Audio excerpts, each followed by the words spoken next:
Hey, what's going on? It's Joe from Train Out of Pain, coming to you with part 4 of why light is more important than food if you have fibromyalgia. Today we're going to be talking about a neurotransmitter called dopamine.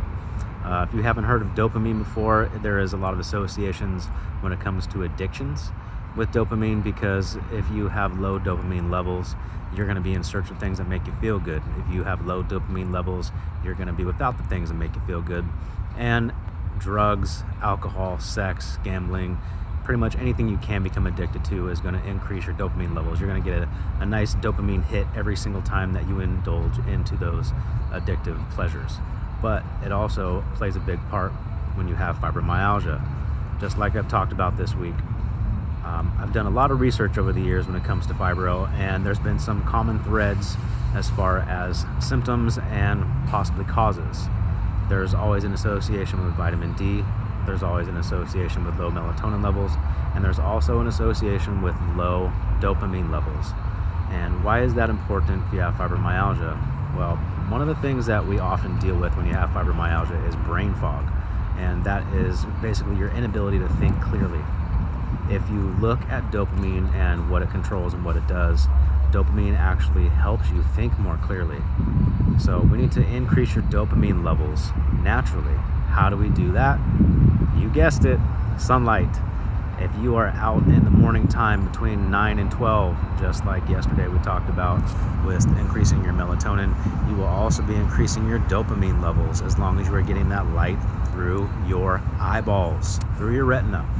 So if you're going outside, again, you don't need to stare at the sun. I highly advise against you doing that, but you need to be outside and getting the sun's natural rays in your eyes. So go outside between 9 a.m. and noon.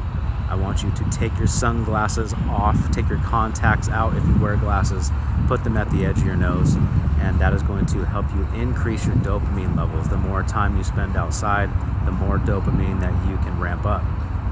Now, what is harmful to our dopamine levels? Take a wild guess.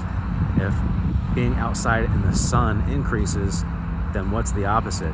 Being inside under artificial light or being inside away from the sun's rays is going to decrease your dopamine levels. If you want a quick picture of what a quick fix of dopamine looks like, go look at any teenager these days with their cell phones. They're completely glued and addicted to it. Why? Because every single time they pick it up and see who liked their photo or commented on it, they get a quick dopamine hit. It's true. You can actually look up some research about that stuff. But again, dopamine is one of the neurotransmitters that are extremely affected by our lifestyle choices and our environment. So we need to make some different lifestyle choices, like getting out into the sun more often so we can increase our dopamine, so that we can think more clearly, get rid of brain fog, and feel better. As always, I encourage you to research this stuff for yourself. And if you have any questions or comments, please put them down below. If you're not comfortable with any comments, then send me a message, and I'll talk to you guys soon. Have a wonderful Friday. Happy Valentine's Day.